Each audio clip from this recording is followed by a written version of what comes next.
Assalamualaikum warahmatullahi wabarakatuh. Ketemu lagi dengan saya, Yeti Septiasari.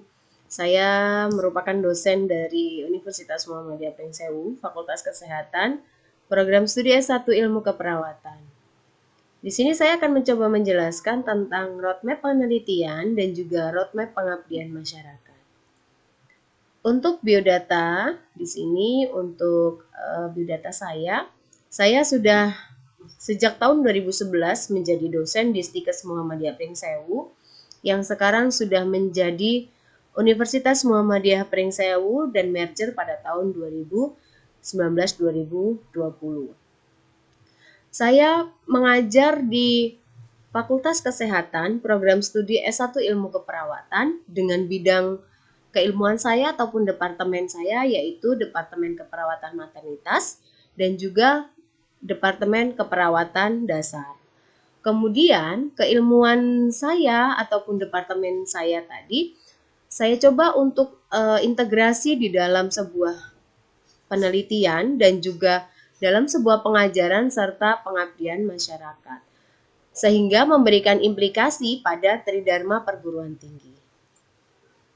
Untuk yang pertama yang ingin saya sampaikan adalah penelitian pada tahun 2018 sampai dengan tahun 2020. Untuk penelitian yang pertama, saya ambil judul yaitu faktor resiko berpengaruh terhadap teknik menyusui pada ibu nifas. Saya lakukan pada tahun 2018-2019. Penelitian ini saya lakukan di wilayah kerja Puskesmas Pringsewu dengan novelty penelitian yaitu membuktikan bahwa inisiasi menyusui dini, pengetahuan dan juga pendidikan kesehatan itu sangat berpengaruh ataupun ada hubungan dengan keberhasilan dari menyusui. Dari beberapa faktor, ternyata 3 faktor ini yang sangat berhubungan ataupun berkaitan dengan teknik menyusui pada ibu nifas. Kemudian, untuk penelitian yang kedua, yang saya lakukan adalah pada tahun 2019 dan juga tahun 2020 ganjil, tahun ajar 2019-2020 ganjil, saya ambil penelitian dengan judul perbedaan hemoglobin ataupun Hb pada remaja putri yang mendapatkan TTD atau tablet tambah darah dengan remaja yang tidak mendapatkan TTD. Untuk tempat penelitian di sini adalah di SMA Wilayah Kerja Puskesmas Ambarawa dengan jumlah sampelnya yaitu 50 orang. Kemudian untuk novelty pada penelitian yang kedua itu adalah menyimpulkan bahwa perbedaan Hb remaja putri di SMA Wilayah Kerja Puskesmas Ambarawa yang belum pernah dikaji kadar Hb-nya oleh pemerintah dan status pemberian tablet tambah darah. Itu adalah penelitian yang kedua. Kemudian untuk penelitian yang ketiga yang saya lakukan pada tahun 2019-2020 genap dengan judul hubungan lama pemakaian kontrasepsi KB suntik 3 bulan DMPA atau sering disebut dengan depomedroxy progesteron asetat dengan peningkatan berat badan. Untuk responden pada penelitian ini adalah menggunakan 42 responden yang bertepatan tempat penelitiannya adalah di BPM Selvia. Pada penelitian ini yaitu mengevaluasi penggunaan kontrasepsi 3 bulan DMPA terhadap berat badan. Pada pengguna kontrasepsi ini disarankan untuk menjaga pola hidup sehat sehingga menekan peningkatan berat badan pada ibu-ibu yang menggunakan kontrasepsi DMPA 3 bulan. Yang selanjutnya penelitian yang keempat itu saya lakukan pada tahun 2020-2021 ganjil dengan judul pengaruh senam Kegel terhadap frekuensi inkontinensia urin pada lansia di Posyandu Kecamatan Podomoro dengan responden sebanyak 15 orang responden. Untuk novelty-nya sendiri pada penelitian ini adalah pada pemberian treatment senam Kegel pada lansia dengan frekuensi 3 kali dalam 1 minggu dan dilakukan selama 4 minggu. Ternyata memberikan pengaruh terhadap terjadinya inkontinensia urin pada lansia. Untuk selanjutnya ada publikasi penelitian. Dari beberapa judul penelitian yang sudah saya lakukan, terdapat publikasi-publikasi penelitian. Untuk yang pertama, judul yang pertama, saya publikasikan di jurnal Gaster terakreditasi Sinta 3. Untuk penelitian yang kedua, saya publikasikan yaitu di jurnal Medika Karya Ilmiah Kesehatan dengan akreditasi Sinta 6. Kemudian pengaruh senam Kegel terhadap inkontinensia urin ini dipublikasikan di jurnal nasional. Dan untuk yang selanjutnya perbedaan HB remaja ini itu terpublish di jurnal nasional terindeks. Yang selanjutnya ada pengabdian masyarakat yang saya lakukan sama pada tahun 2018 sampai dengan 2020. Untuk roadmap pengabdian masyarakat di sini, kegiatan pengabdian masyarakat yang saya lakukan berdasarkan pada Departemen Keilmuan saya. Saya mengacu pengabdian ini pada Departemen Keperawatan Maternitas.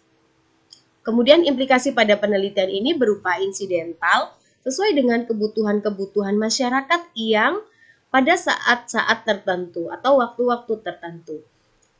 Adapun hasil dari pengabdian masyarakat ini saya jadikan sebagai tambahan literatur dalam proses belajar mengajar di kelas, sehingga mahasiswa mendapatkan banyak referensi untuk melakukan pengembangan keilmuan mereka. Untuk yang pertama, pengabdian masyarakat yang saya lakukan pada tahun 2018-2019, penyuluhan posisi menyusui di Posyandu wilayah kerja Puskesmas Ringsewu.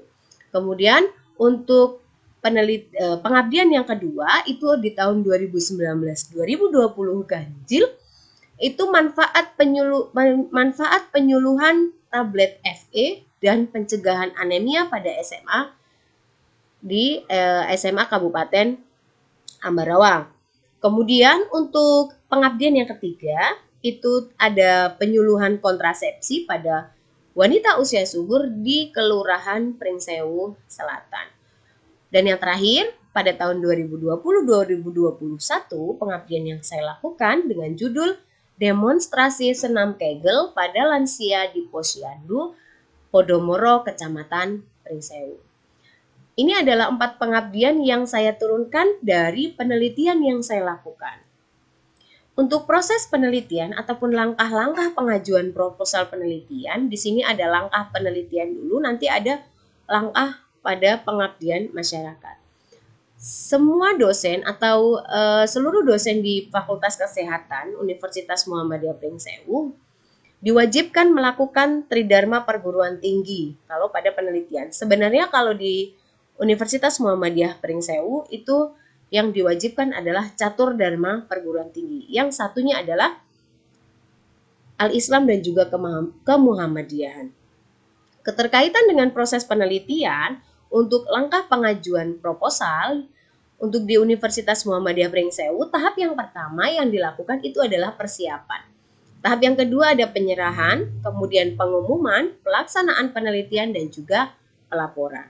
Untuk langkah yang pertama yaitu persiapan, di sini dilakukannya penyusunan proposal penelitian terkait dengan judul, kemudian terkait dengan tema, terkait dengan insiden-insiden yang terjadi, kemudian terkait juga dengan RAP ataupun rancangan anggaran belanja yang akan dilakukan pada penelitian tersebut.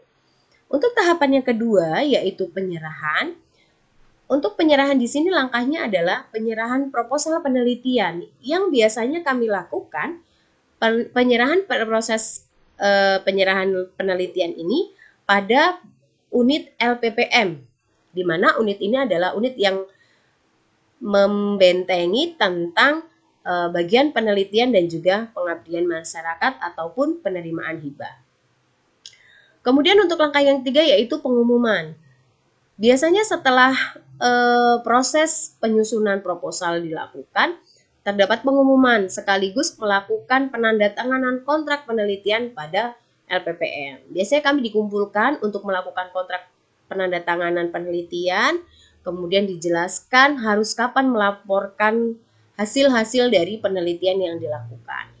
Untuk langkah yang keempat atau tahapan yang keempat, itu ada perizinan ataupun mulai dari administratifnya, perizinan penelitian, penentuan respondennya, pengambilan data, dan penelitian untuk pengolahan data. Itu berada di tahap yang keempat setelah penandatanganan kontrak.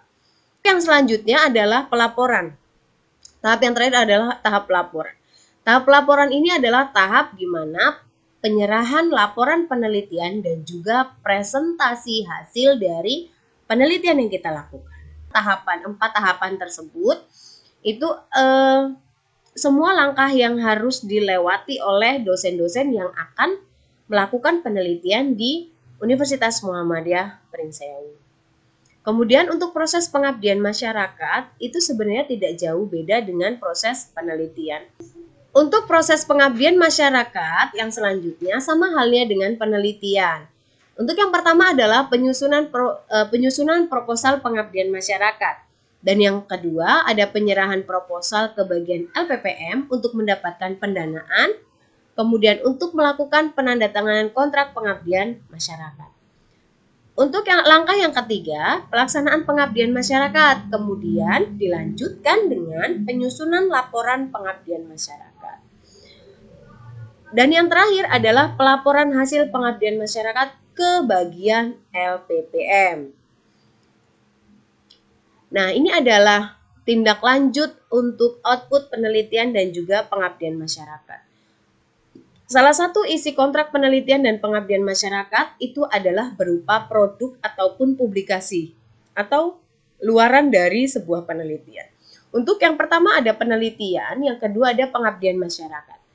Untuk publikasi dan juga luaran untuk penelitian saya itu adalah penentuan publikasi, hasil ataupun output penelitian berdasarkan standar yaitu nasional terindeks atau nasional terakreditasi. Ini adalah ada minimalnya.